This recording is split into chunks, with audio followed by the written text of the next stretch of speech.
तो हम चाहते हैं जम्मू कश्मीर लद्दाख एक स्टेट बने जैसे स्टेट थी। चीफ मिनिस्टर हिंदू मुस्लिम की बात नहीं है। हिंदू मुस्लिम क्या मतलब? आप बताइए इनमें से कौन है चीफ मिनिस्टर बनने वाला? यहाँ ऐसे फजूल में बातें करते हैं। डेली वेजर्स का मसला जो हमारे ऑनरेबल सीएम साहब ने कमेटी बनाई, कमेटी रिपोर्ट तैयार कर रही है। हो सकता है कब बिल आएगा उनके बारे में हमारे ऑनरेबल सीएम साहब सोच रहे हैं। पूरी काबीना जो कैबिनेट हमारी है वो सारी सोच रही है कि टेलीविजन को इंसाफ मिलना चाहिए। नेशनल कॉन्फ्रेंस ने सब कुछ दिया, बराबर का हिस्सा दिया, वही कश्मीर में, वही जम्मू में। आज भी जो प्लान एज एमएलए दिया जाता है अपनी अपनी कॉन्स्टिट्यूंसी का, कोई भी स्कीम हो, सीआरएफ हो, आपका नबार्ड हो, कोई भी फ्लड एंड कंट्रोल में जितना पैसा चाहिए, पीएचई है, जेजेएम स्कीम है, जितनी भी स्कीमें हैं जहां डेवलपमेंट का काम होता है, आप बराबर देखिए हिस्सा जम्मू को भी, जम्मू प्रांत को भी, जिसमें पीर पंजाल चनाब वैली भी आता है, हमें भी बराबर हिस्सा मिलता है। एक आवाज में खड़ा होना चाहिए था कि जम्मू कश्मीर को स्टेटहुड वापस दो और यहाँ अच्छी डेवलपमेंट हो, अच्छी सरकार को पावर हो जाए, सरकार पावर में आ जाए, अपने डिसीजन खुद ले। हमारा ऑनरेबल सीएम साहब, यहाँ काबीना का डिसीजन जो होगा उसके ऊपर कोई और नहीं। यहाँ जो कैबिनेट डिसीजन लेती है वो एलजी साहब को अप्रूव करना पड़ता है। तो कौन सी सरकार, मतलब हम क्या कर सकते हैं, क्या डेवलपमेंट हो सकती है? अभी भी तो इन्हीं के हाथ में है, हमारे हाथ में क्या है? जम्मू कश्मीर को अभी तक रियासती दर्जा वापस नहीं मिला, लेकिन इस बीच जम्मू से यह आवाज उठने लगी है कि जम्मू को अलग रियासत बनाया जाए। लेकिन क्या चिनाब वैली और पीर पंजाल के लोग या लीडरशिप भी ऐसा चाहती है? हमारे साथ अभी खुसूसी बातचीत के लिए मौजूद है एमएलए इंदरवाल प्यारेलाल शर्मा जी। इनसे बातचीत करते हैं। सर, बहुत बहुत शुक्रिया वक्त देने के लिए। मुझे ये बताइएगा कि जम्मू के लोग अब ये कह रहे हैं कि हमें अलग कर दीजिए, अलग स्टेट बना दीजिए। आपका ताल्लुक चूंकि चिनाब वैली से है, क्या चिनाब वैली के लोग या पीर पंजाल के लोग भी ऐसा चाहते हैं, या वो जम्मू के लोगों की इस मांग के साथ हैं? आपका बहुत बहुत शुक्रिया। मैं पूछना चाहता हूं कि बीजेपी क्या चाहती है?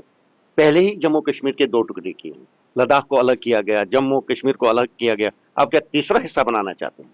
ऐसा कभी नहीं हो सकता है। हम चिनाब वैली से जितने भी हैं, पीर पंजाल के लोग जितने हैं, क्या जाइए आप किसी से भी पूछिए क्या आप क्या चाहते हो। हम चाहते हैं जम्मू कश्मीर लद्दाख एक स्टेट बने जैसे स्टेट थी, ताकि यहाँ की डेवलपमेंट हो जाए। क्योंकि यहाँ चीफ मिनिस्टर काम करने वाला होना चाहिए। जैसे हमारे ऑनरेबल उमर साहब हैं, यूटी में भी इतना मेहनत करके काम कर रहे हैं। चीफ मिनिस्टर हिंदू मुस्लिम की बात नहीं है। हिंदू मुस्लिम क्या मतलब? आप बताइए इनमें से कौन है चीफ मिनिस्टर बनने वाला? यहाँ ऐसे फजूल में बातें करते हैं। ये नहीं है, ये लोगों को डाइवर्ट करने के लिए कि हम क्या कहें असेंबली में, क्या मुद्दे उठाएं लोगों के, उससे कि ठीक है एक बयान दे देते हैं, दूसरा बयान। पहले एक बयान दिया कि कश्मीरी बच्चों को ज्यादा सीटें मिली मेडिकल कॉलेज कटरा वैष्णो माता के, कर दिया, उसको बंद करवा दिया। और पता नहीं क्या चीज है जहां अच्छे बच्चों को फायदा था, जम्मू के बच्चों के हित में जो बात होगी उसको भी बंद करवाना चाहते हैं।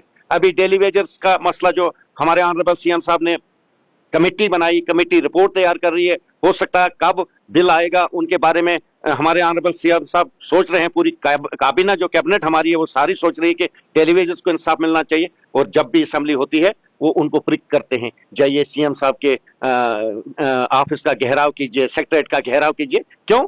क्योंकि उमर साहब को अगर गुस्सा चढ़ेगा वो बोलेगा रहने दो, हम नहीं करेंगे।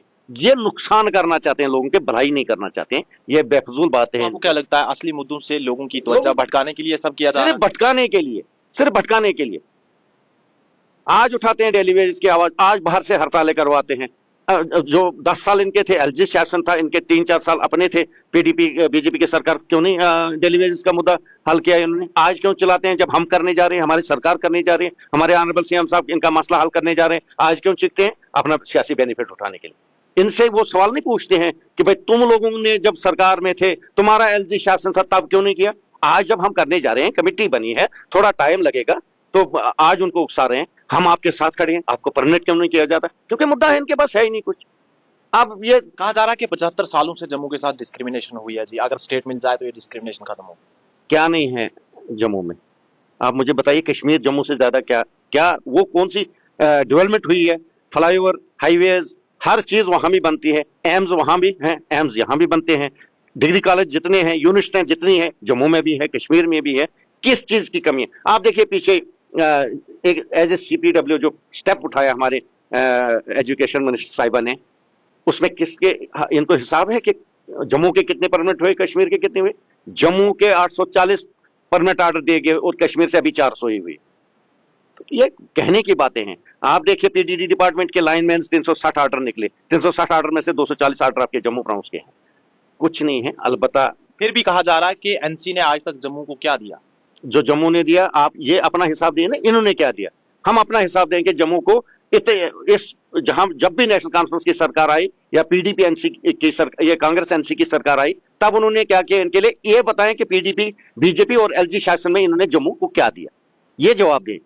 नेशनल कॉन्फ्रेंस ने सब कुछ दिया, बराबर का हिस्सा दिया, वही कश्मीर में, वही जम्मू में। आज भी जो प्लान एज एमएलए दिया जाता है अपनी अपनी कॉन्स्टिट्यूंसी का, कोई भी स्कीम हो, सीआरएफ हो, आपका नबार्ड हो, कोई भी फ्लड एंड कंट्रोल में जितना पैसा चाहिए, पीएचई है, जेजेएम स्कीम है, जितनी भी स्कीमें हैं जहां डेवलपमेंट का काम होता है, आप बराबर देखिए हिस्सा जम्मू को भी, जम्मू प्रोविंस को भी, जिसमें पीर पंजाल और चनाब वैली भी आता है, हमें भी बराबर हिस्सा मिलता है, कश्मीर को भी बराबर हिस्सा मिलता है। ये कहने की बातें, इनके पास कुछ नहीं बचा है, इनको सिर्फ हिंदू मुस्लिम करना आता है, बाकी कोई बात। ऐसे वक्त में जब पूरे जम्मू और कश्मीर के लोग एकजुट होकर ये मांग करने चाहिए थे कि हमें हमारी रियासत वापस दीजिए, लेकिन ऐसे में खाली जम्मू से कुछ लोग उठकर ये कह रहे हैं कि नहीं, आप जम्मू को ही अलग कर दो, ये किस हद तक सही है? क्या ऐसे जम्मू और कश्मीर की तरक्की होगी या रियासती दर्जा वापस मिलेगा?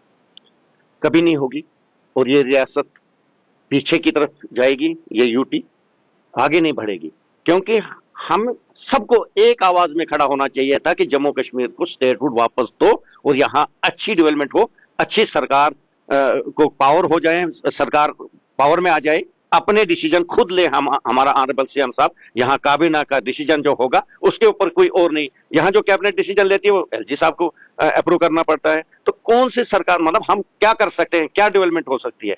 अभी भी तो इन्हीं के हाथ में है, हमारे हाथ में क्या है? कुछ उम्मीद है मरकजी सरकार से कि रियासती दर्जा जल्दी बहाल होने वाला है? अगर वो अपने अल्फाज पे कायम होंगे तो बहुत जल्दी उम्मीद है कि जम्मू कश्मीर को रियासत का दर्जा मिलेगा। लेकिन हम भी डटे हैं, हम भी देख रहे हैं कि कब तक रोकेंगे, रोकने से कुछ नहीं बनेगा, कभी न कभी देना होगा। हम बर्दाश्त करेंगे, जम्मू कश्मीर के लोग बर्दाश्त करेंगे, हम खड़े हैं लोगों के साथ, और जब तक स्टेटहुड नहीं मिलेगा हम ऐसे ही चलते रहेंगे और लोगों के हित में काम करते रहेंगे। बहुत बहुत शुक्रिया। एमएलए इंद्रपाल प्यारेलाल शर्मा जी हमारे साथ मौजूद थे और इनका साफ तौर पर कहना है कि हम अलग रियासत नहीं चाहते, जम्मू को और कश्मीर को बराबर का हिस्सा मिल रहा है, लेकिन यहाँ पर जो नैरेटिव चलाया जा रहा है कि कश्मीर के पास सब कुछ चला गया, कश्मीर ने सब कुछ खा लिया, जम्मू को कुछ नहीं मिला, डिस्क्रिमिनेशन हुई, ये सारी चीजें बेबुनियाद हैं और इस वक्त जम्मू और कश्मीर के लोगों को मिलकर रियासती दर्जे की बहाली की मांग करनी चाहिए, ताकि जो रियासत हमसे 5 अगस्त 2019 को छीनी गई वो रियासत हमें वापस मिल सके।